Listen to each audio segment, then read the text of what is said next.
Zapratite kanal za najnovije vesti na dlanu. Nikola M., 35, i njegov dvogodišnji sin, MM, poginuli su jučer u teškoj saobraćajnoj nesreći koja se dogodila oko 15 časova na putu između Lajkovca i Ujme, kod Vršca. Prema informacijama, Nikola je bez znanja svoje bivše žene uzeo sina iz vrtića i obavestio je telefonom da ga nikada više neće vidjeti.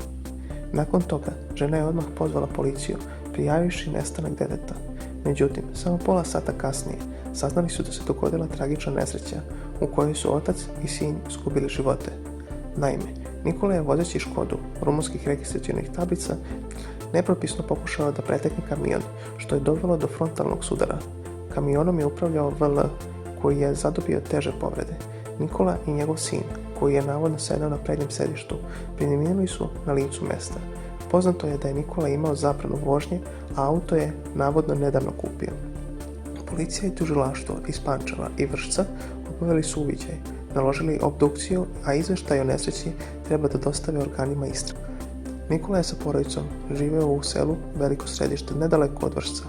Fotografije sa mesta nesreće prikazuju potpuno uništen automobil, dok su delovi vozila i kamiona bili rasuti po putu, što je izazvalo velike gužve u saobraćaju. Za samo 9 mjeseci porodica Milojević je doživjela 3 velike tragedije. Preminuo je Nikolin otac, a sada su u nesreći poginuli i on i njegov sin.